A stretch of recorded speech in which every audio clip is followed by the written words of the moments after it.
À servir, mais on ne tient les mouvements sociaux ni par le crime, ni par la force. L'histoire est à nous, et ce sont les peuples qui la font.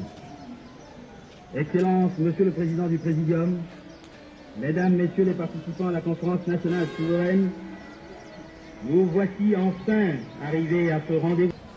Le peuple togolais, à plusieurs reprises et par divers moyens, à toi, pays de nos aïeux, toi qui les rendais forts, paisibles et joyeux, cultivant vertu, vaillance pour la prospérité. Que viennent les tyrans, ton cœur soupire vers la liberté.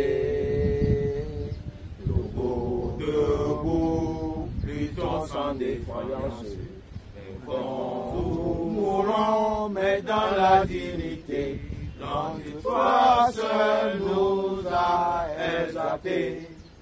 Du Togo pour la prospérité, Togolais bien, bâtissons la cité. Dans l'unité, nous servir, c'est bien là de nos cœurs, le plus ardent désir, l'amour fort, notre devise, que rien ne peut terminer. Seul artisan de ton bonheur ainsi que de ton avenir, brisons partout les chaînes de la traîtrise, et nous te jurons toujours fidélité, et aimer servir se dépasser, faire encore de toi sans nous lasser, Togo chéri, lors de l'humanité.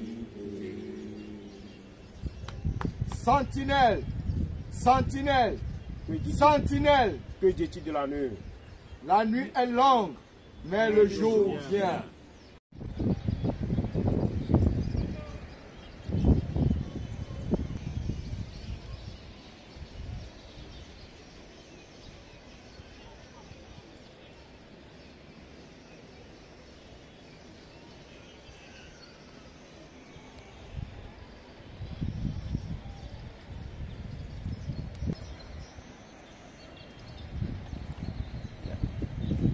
Mercredi 23 juillet 2025.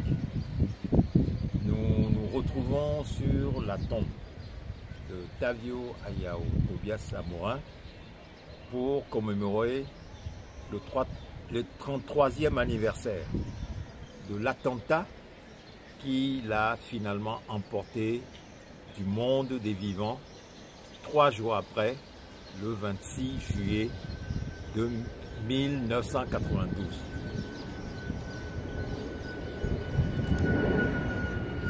En effet, il y a exactement de cela 33 ans, à Topoint-Bonvier, un attentat absolument abject frappait notre camarade de lutte, Tavio Ayao Tobias Amorin. Les policiers Karewe Kossi et Bupesi Yodolu, sur ordre de Yadema, tiraient sur lui alors qu'il venait de sortir du domicile d'une de ses tantes pour aller voir une de ses connaissances dans ce quartier de Topoint-Bonvier. Pourquoi a-t-il fallu que Yadema envoie ces exécutants assassinés, tirés sur Tavio?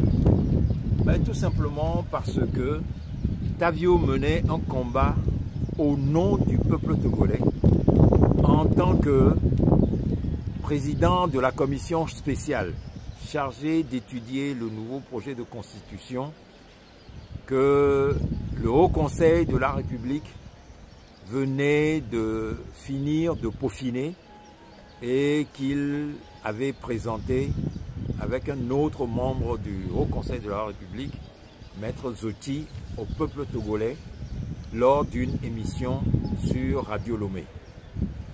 Et au cours de cette émission, Tavio, en expliquant les dispositions et les considérations qui avaient amené à élaborer ce nouveau projet de constitution, insistait sur le fait que cette nouvelle loi fondamentale était en conformité avec tous les textes, toutes les lois régissant le fonctionnement des institutions togolaises, notamment l'armée et la loi portant statut de l'armée interdisait à tout militaire de briguer des fonctions politiques.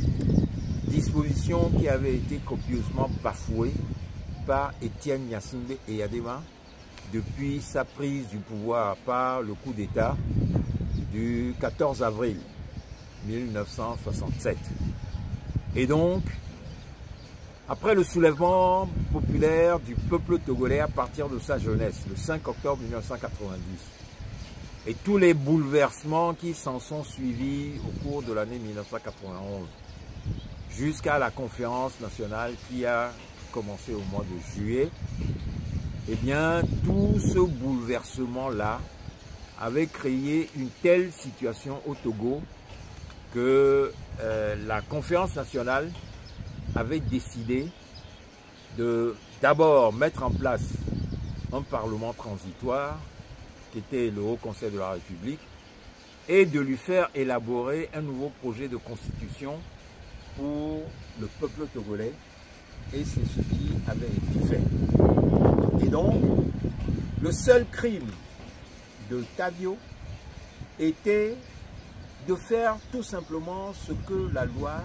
disait, à savoir de mettre en conformité la Constitution avec les lois régissant le fonctionnement de l'État togolais.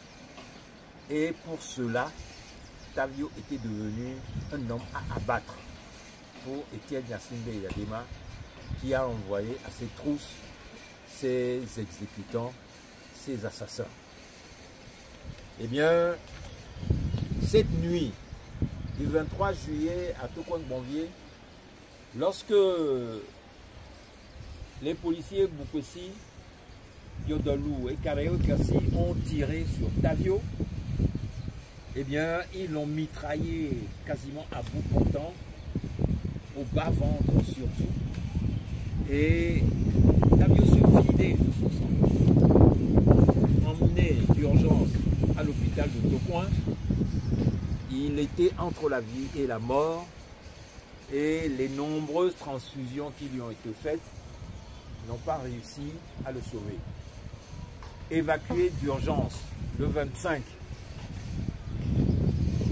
sur l'hôpital Saint-Antoine de Paris le 25 juillet, où il est arrivé, il rendait son dernier souffle le 26 juillet au petit matin, et le Togo entrait dans un deuil terrible. Mais curieusement, ce qui s'était passé, c'est que Eyadema, après ce forfait, a appelé les leaders de l'opposition togolaise d'alors à venir discuter avec lui dans un énième dialogue comme ceux que nous avons connus auparavant et que nous connaîtrons par la suite. Et ces responsables ont accepté d'aller discuter avec Eyadema, alors que Tavio était entre la vie et la mort, agonisé sur son lit d'hôpital, et ce dialogue eut lieu dans la trahison de la mémoire de Tavio.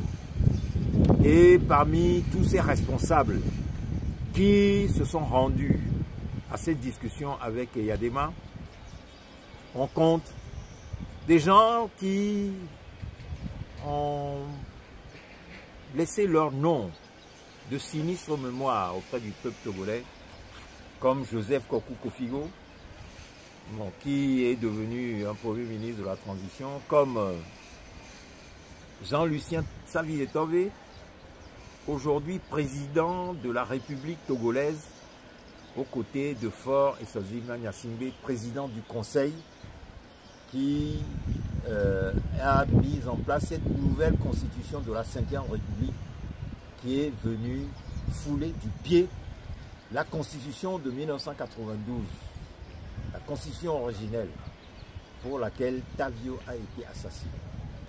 Et Yadema a obtenu des responsables politiques de l'opposition d'alors que la constitution que défendait bec et ongle Tavio soit modifiée et qu'il lui soit permis d'être candidat aux échéances électorales qui allaient s'ensuivre. Et c'est ce qui fut fait. Et donc, vous voyez, depuis 33 ans, depuis cette période jusqu'à aujourd'hui, les souffrances qu'endure le peuple togolais, la misère, la famine, la répression, les assassinats et tout ce cohorte de souffrances qu'on impose au peuple togolais. Et je le disais tout à l'heure, le soulèvement du 5 octobre 1990 n'avait pour autre objet que les mêmes souffrances qu'endurait le peuple togolais à l'époque, lorsque, à partir de sa jeunesse, il s'est soulevé pour exiger que Yadema s'en aille, pour mettre fin à la gabegie, au pillage des richesses.